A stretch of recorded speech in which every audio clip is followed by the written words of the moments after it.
Então vamos contextualizar um pouco do que é esse pattern, do que é o circuito tá aberto, tá fechado, enfim. Então você tá vendo aí que na imagem tem um disjuntor que está armado, né?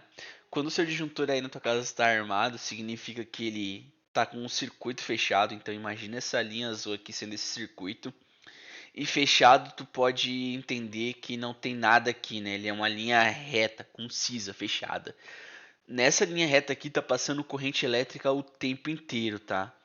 Então, quando o seu disjuntor desarma, significa que o circuito foi aberto. E quando a gente fala que ele foi aberto, literalmente isso aqui, ó. Aquela linha que antes estava fechada, reta, tendo a corrente elétrica passando o tempo inteiro, agora tá fechada, né? Tá breaker, né? O breaker é como se fosse quebrado, então tu quebrou essa linha. E isso é um mecanismo de segurança do disjuntor, é assim que ele funciona. Então, quando você tem um pico muito alto de energia elétrica ou algum outro tipo de problema, o disjuntor desarma na hora, ele abre o circuito para evitar acidentes mais graves, né? Então, essa é a ideia. Circuito fechado, eu tenho corrente elétrica passando aqui o tempo inteiro.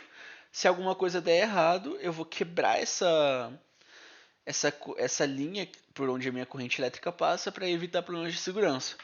E se tu botar aí no seu tradutor disjuntor, você vai ter literalmente circuit breaker como tradução. E essa é uma introdução conceitual, né? Para poder mostrar ali o que esse pattern se baseia, porque é literalmente isso. Ele pegou literalmente essa ideia e trouxe para um contexto de API, de integração, muito comum em microserviços, tá? Então é importante ter um pouco dessa visão aqui, só a fim conceitual mesmo, tá? Vamos continuar. Então, beleza, vamos falar especificamente sobre a API agora, né? Então, como é que a Lura, DevMedia, qualquer outro cursinho aí que tu vê vai te ensinar o funcionamento de uma API, né? Um end-to-end, vamos falar assim. Tu vai ter o usuário, ele geralmente vai interagir com alguma coisa front-end, aqui eu coloquei o símbolo do Angular, poderia ser qualquer outra tecnologia de front-end, tanto faz. Daí ele bate no gateway, daí o gateway bate em algum back-end, daí o back-end pega o banco de dados e devolve o resultado e blá blá blá, né? Esse é um funcionamento aí simples, simplista demais de uma API, by debug, by cursinhos online. Vai ser sempre esse esquema aqui, tá? Que eles vão te ensinar. E aí o que acontece aqui, ó?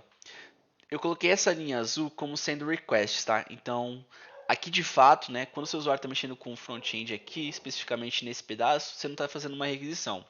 Mas vamos supor que tu clicou em alguma coisa que vai precisar de um consumo de uma API.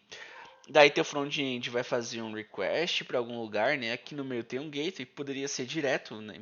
Pouca gente faz isso na prática, mas né, poderia ser. Passou para o gateway e o gateway redirecionou o seu request para o seu back-end. E repara que aqui eu coloquei esses raiozinhos para simplificar o que? Trazer aquele conceito de circuito fechado. Então, lembra que aqui nesse ponto tem uma linha reta que está passando a corrente elétrica o tempo inteiro? Nesse caso aqui, a minha corrente elétrica é a requisição. Então, eu tenho aqui um circuito fechado, entre muitas aspas, até alguma outra API, até o gateway. E aqui a minha requisição está passando. E aqui a minha requisição está passando de novo. Então é mais ou menos aqui essa ideia, tá? Tenta imaginar o circuito é o caminho entre as APIs e as correntes são os requests que está passando de uma para outra, beleza? Beleza, então. Agora vamos entrar num cenário que reflete talvez um pouco mais da realidade, beleza? Então vamos lá. Agora a gente vai falar um pouco mais de microserviços, né? Então imagina que agora nessa arquitetura real, você tem aqui um micro front-end, repare que mudou a nomenclatura, e aí o que é um micro front-end, tá?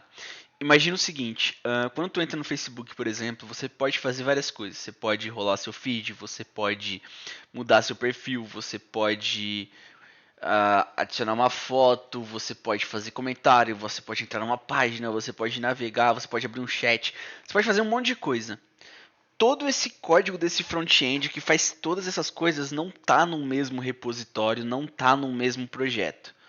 Ele está separado. Então, cada micro front-end tem um pedaço daquele projeto que você está vendo na tela que vai te direcionar para algum lugar. Então, imagina que você clicou ali, sei lá, no Marketplace.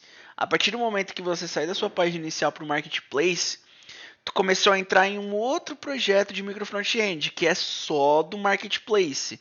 E aí, ou mais, né? O Marketplace ainda é um cara que agrupa mais coisas, então ele pode ter mais micro frontends. O ponto é, o micro frontend agora é um cara que está focado em uma única parte de todo esse conjunto. Então, use o poder da sua imaginação agora. Vamos fingir que a gente está no micro front-end para fazer um pagamento de alguma coisa. Então, a pessoa vai lá clicar em fazer um pagamento, vai passar pelo gateway e o gateway vai chamar o BFF. Beleza, o que é um BFF? Um BFF é um projeto que fica entre o seu front-end e entre o serviço que ele consome. Então, qual que é a ideia, né?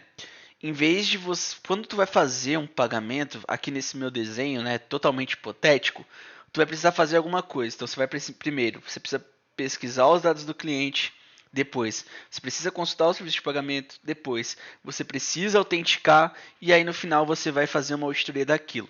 Isso aqui é só um exemplo. Então repara que eu precisei manipular vários serviços para fazer uma coisa. Então, o meu BFF é o cara que vai manipular todas essas requisições. E aqui eu falei como se ela fosse uma aplicação em Node, né?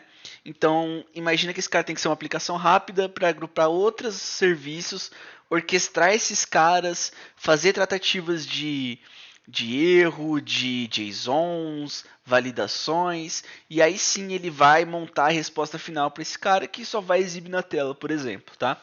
Então, o BFF é Back-end for front-end. Significa exatamente que esse BFF aqui é um tipo de aplicação que vai só servir esse micro front-end. É o back-end desse cara. E aí ele organiza um monte de serviço que está distribuído.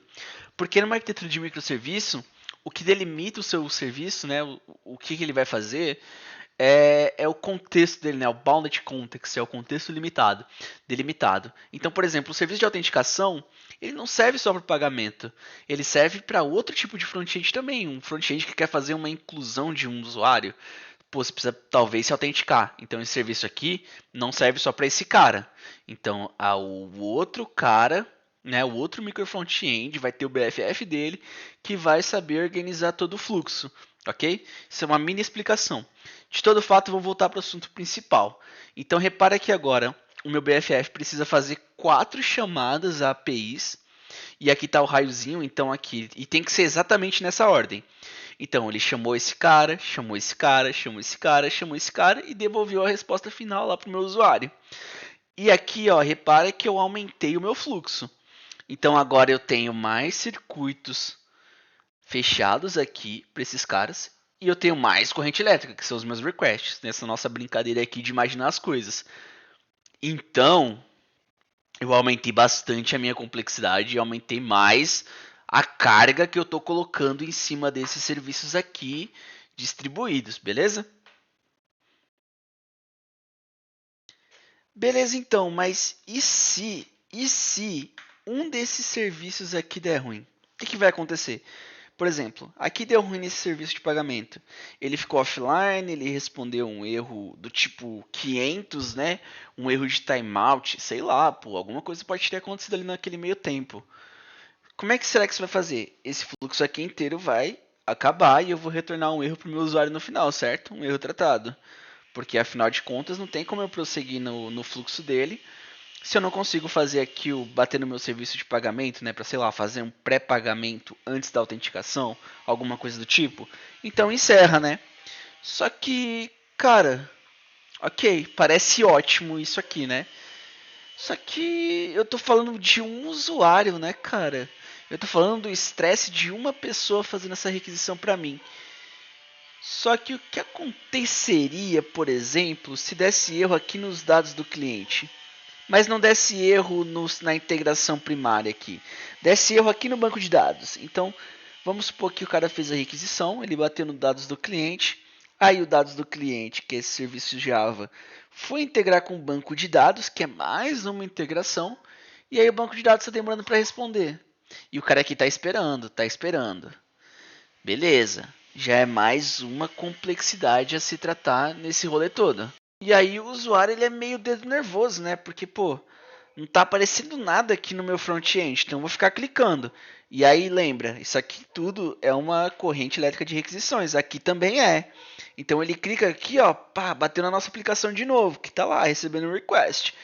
E ele clica e começa a aumentar o fluxo aqui, começa a aumentar a carga elétrica, que é o request, toma integração. E esse cara dá erro aqui uma hora esse outro cara aqui dá erro. Aí outra hora esse cara aqui deu erro e aí a aplicação vai ficando mais lenta porque tem uma fila muito grande de requisição. E tudo do mesmo cara, um cara só, tá? Ele tá clicando que nem um maluco afobado, porque tá demorando para responder, então eu vou clicar mais. Ele continua clicando e vai aumentando a tensão, e vai aumentando a tensão. Pô, uma hora o cara aqui vai desistir, né? Fala, pô, não tá rolando, não tá demorando demais, eu vou embora, vou pra casa.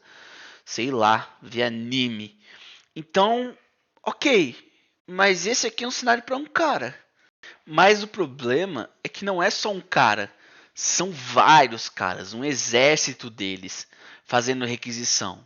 E aí você tem mais um exército. Então, esses projetinhos aqui, esses serviços, eles não estão rodando no nada. Eles estão rodando na sua infraestrutura. Você está provendo esse serviço para alguém. Em alguma máquina ele está. E aí é uma máquina que tem vários serviços desse.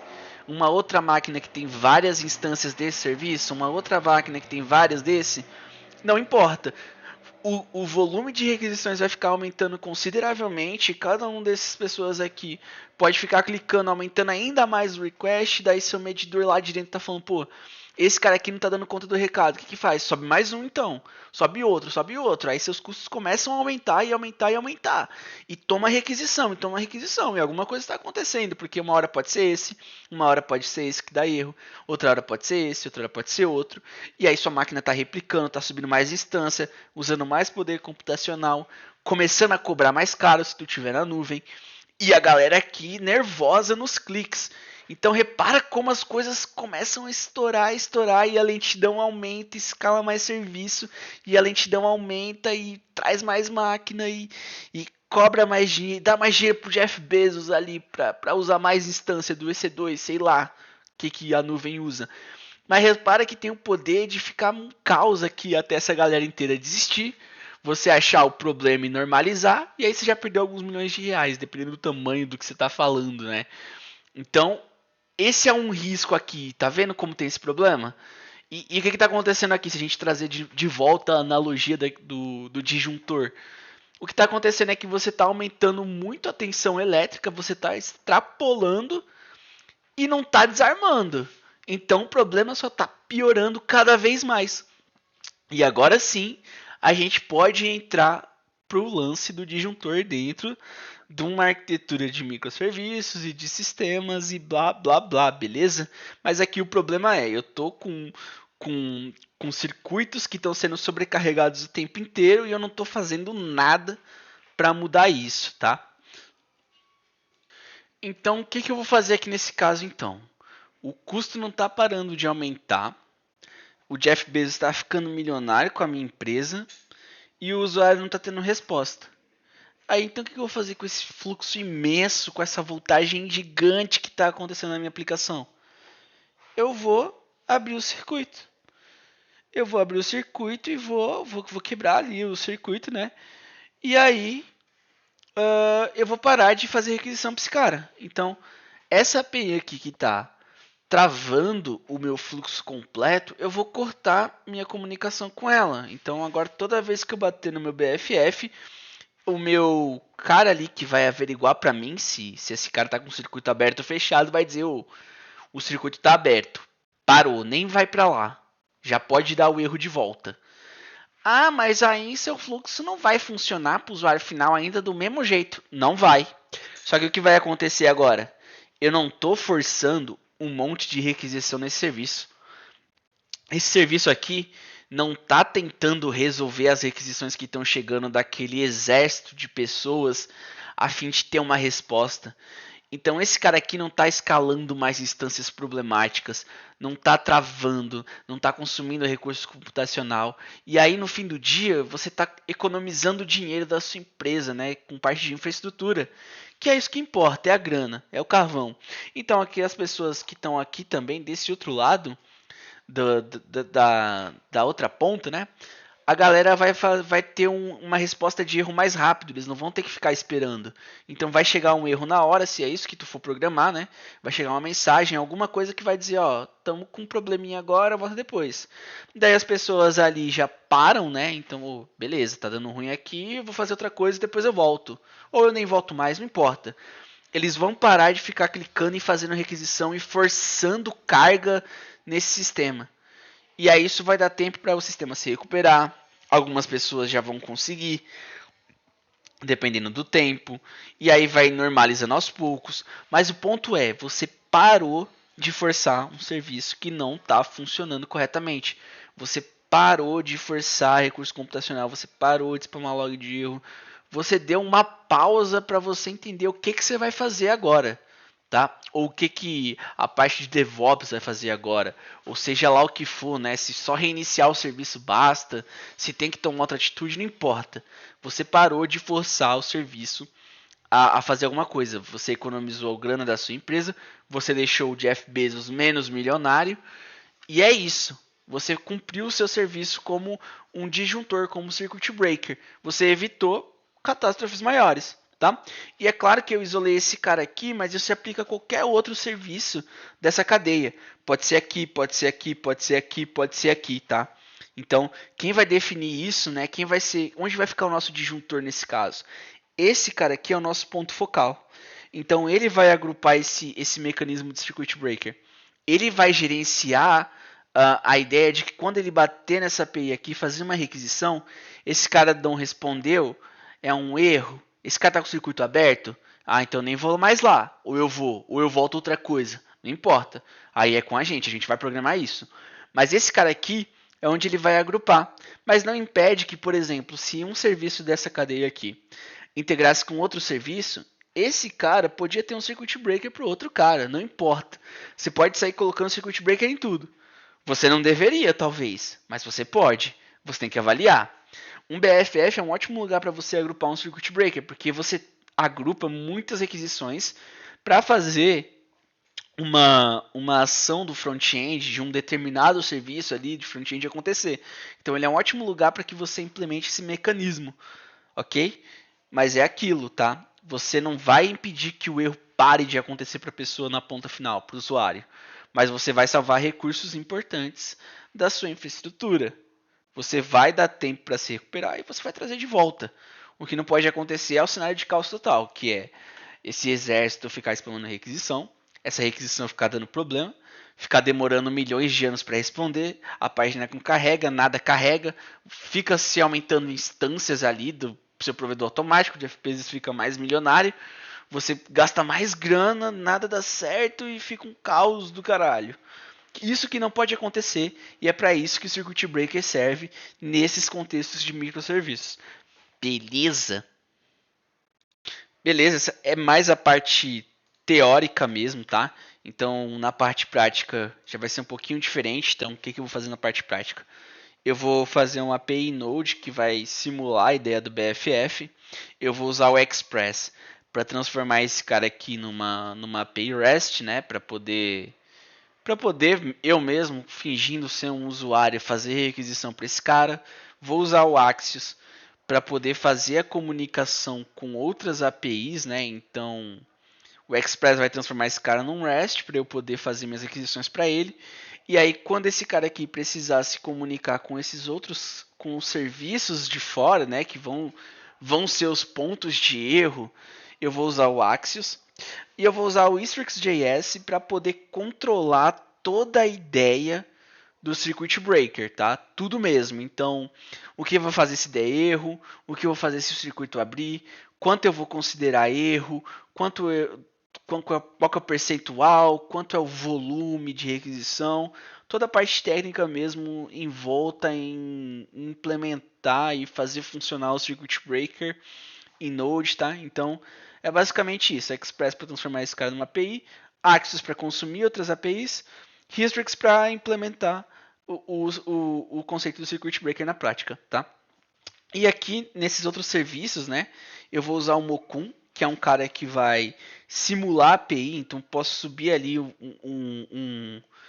um host ali, né? Sabe? Alguma porta. E aí eu posso definir se a requisição que bater nesse host ali vai dar erro, vai dar bom, posso colocar delay, posso definir o status de resposta, posso devolver um bar e posso fazer o que eu quiser, tá? Mas isso aqui é muito bom para você testar a integração, tá? Para você fingir que isso aqui é uma API que tu está consumindo e que vai te devolver respostas diferentes.